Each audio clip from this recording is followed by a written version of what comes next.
guys, I'm just doing a little workout on Zwift and it got me thinking, like, it's amazing how much technology we have in training, definitely for triathlon, like it's 3 sports to choose from, how much technology you want.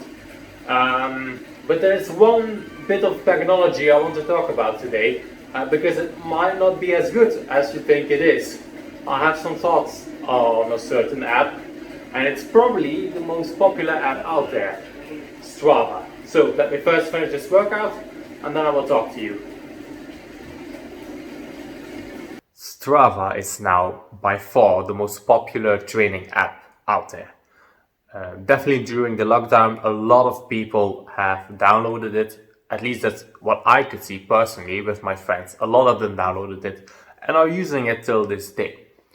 But I think Strava is missing something. Or maybe it's giving a little bit too much. Because Strava is an exercising app. The emphasis should be on exercising and giving data to sporters to see whether they're improving and what numbers they can push, if you're interested in that sort of thing. Strava really is turning more and more into a form of social media to show to your friends, look what I did. I did 30 kilometers in 1 hour on a bike. 30 kilometers per hour average. Look how fast I went. Or there's this hill nearby. I went faster up that hill than you did. That's what Strava is doing right now. It's giving you the possibility to share everything you do, sports related, with your friends. And in return, if you're just using the free version, it gives you very little insight in how good you're becoming. Because maybe on one day you will do this hill faster than the other day, but it could also be because the weather was nicer, because you were feeling better. But maybe you had to push a little bit less watts to go faster than that one time because there was not a headwind. This could all play in your advantage, so it's not really giving you a good insight on your form. It's more telling your friends that you are healthy, that you're doing something very fast. But if you're doing it good, I don't really know if Strava is telling you that. So that could be a downfall to Strava. And that's not the only thing.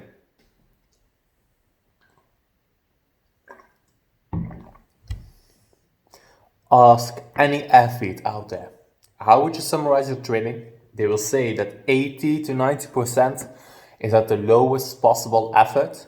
Then maybe 10 to 15% is somewhere in between, like a good tempo at their threshold.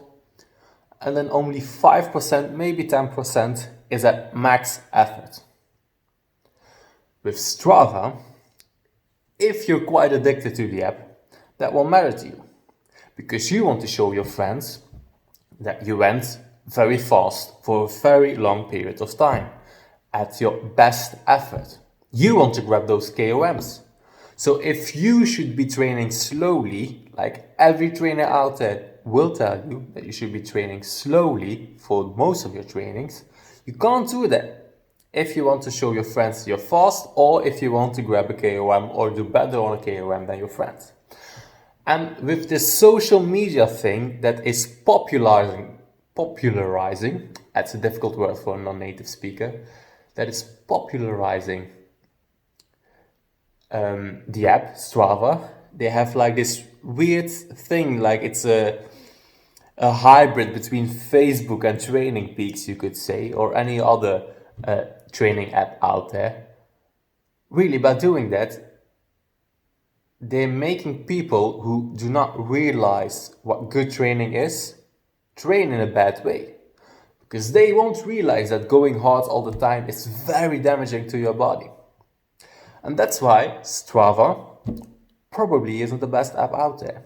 Now, it could be a very good app for you, because it will also motivate you. If you have friends out there who be training every day and maybe doing good training every day, it will motivate you to get out there and train as well. So that could be a good thing about Strava. But I think for the majority of people who just started training during lockdown, it might have a bad impact on them. And that's why I would advise you to first learn about training and then start using Strava. Because could be a handy tool, but you have to know how to use it and what the dangers are. My advice? Only use Strava if you have a structured training plan.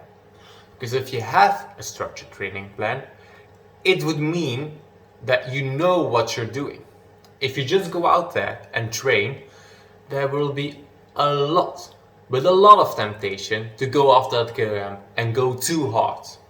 So make sure your training plan is structured and follow it. Do not be tempted because you know that this might be a good day to grab a KOM.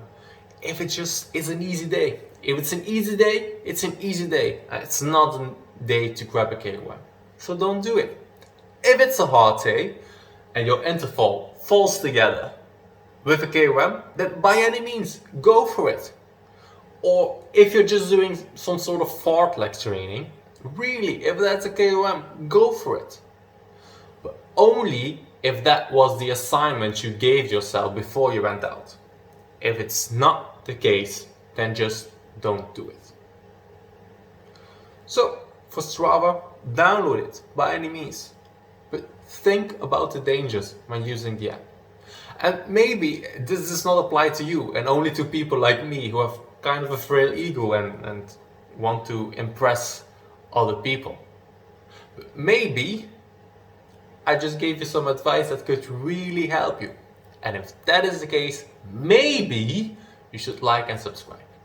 Anyways, that was it for now, and I hope to see you another time. That's what we did good.